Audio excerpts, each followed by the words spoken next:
Market selection is an important process that takes place in organizations throughout their internationalization. This knowledge clip first discusses the multi-level determinants of market selection. It then outlines the stages in the market selection process.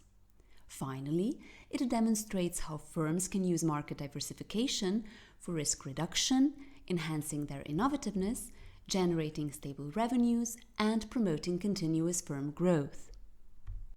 Let us first look at the determinants of market selection. Each company needs to consider a multitude of factors when selecting markets for its international expansion. While the commonly used models for market evaluation, such as Pastel and Cage, mostly focus on country-level determinants of market selection, oftentimes market selection determinants span over multiple levels, including the supranational, national, subnational, organizational, collective, and individual levels. At the supranational level, regional institutional frameworks, arrangements determined by international organizations or international trade treaties, are particularly relevant in terms of setting or removing market entry barriers for organizations. At the national level, both sending and receiving countries' features need to be considered, individually and comparatively. Local infrastructure and administration are important determinants of market selection at the subnational level. Organizations' characteristics also play a visible role in the market selection process.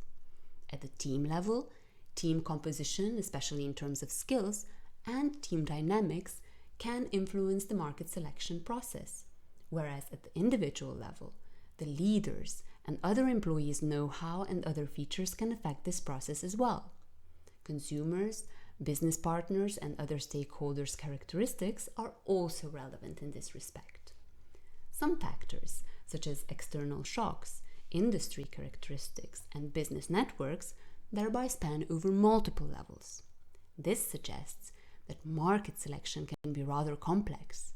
This complexity is additionally deepened by the fact that the mix of market selection determinants and their prioritization differ for each company. This is because each factor can influence an organization with a different intensity depending on the firm's characteristics, such as its developmental stage and the related strategic objectives and orientation.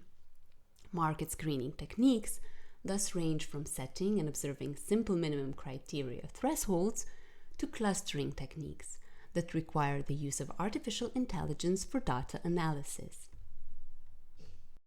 While companies ideally consider the market selection determinants at all of the previously mentioned levels in their market selection process, they often screen only some of them, based on their corporate and internationalization strategies and the available resources.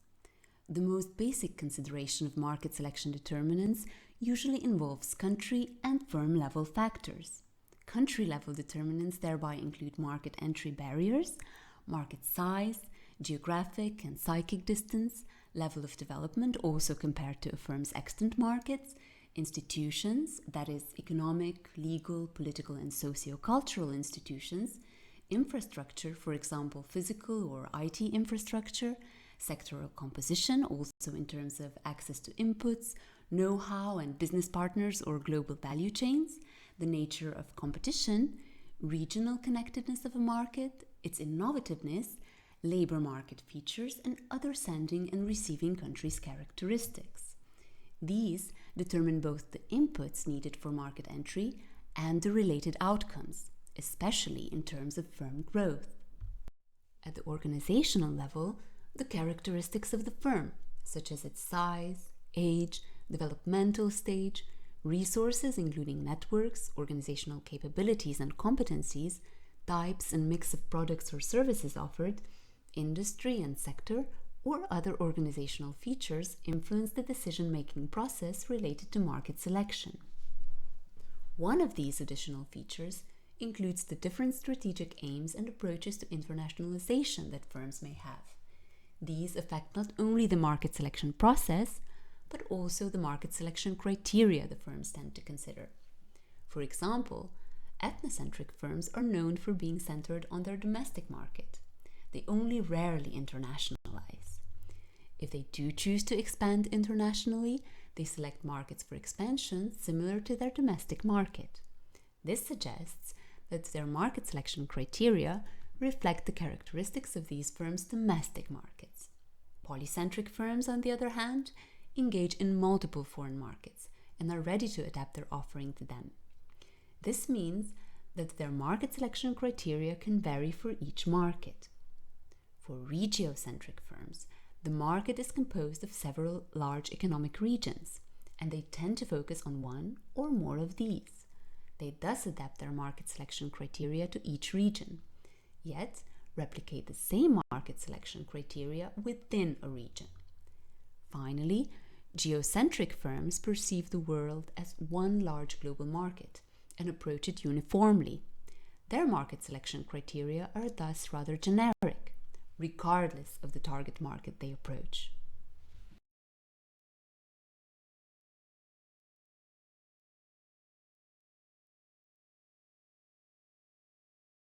Getting familiar with the organizational strategy and aims is the first step of the market selection process. This is followed by the determination of the most important market selection criteria. Aligning market selection criteria with the firm's strategic objectives and orientation, as well as its resources, capabilities, and competencies, is crucial for identifying the markets with the greatest potential for realizing the firm's strategy. Once the market selection criteria are established and prioritized accordingly, the preliminary screening of potential markets for the firm's expansion can begin. The objective of such preliminary screening is to eliminate the markets that do not provide sufficient potential for firm growth or the desired returns on investment from the list of potential target markets. The parameters used for the preliminary screening can thereby vary for each product, service, or process, even in the same firm. The preliminary screening of markets results in a short list of markets that present the greatest potential for the realization of organizational goals and strategy. This list is then used for further, more in-depth evaluation. This usually includes cost-benefit analysis, a feasibility study, and any additional analysis specific to the firm's goals. Based on the results of a more detailed assessment, the shortlisted markets are ranked according to their overall attractiveness for the firm. The most promising market is then chosen for further entry, when the company's objectives, as well as resources, capacities, and capabilities are considered yet again. Once a firm enters a market, it can test its offering in a new context through direct experience with the market.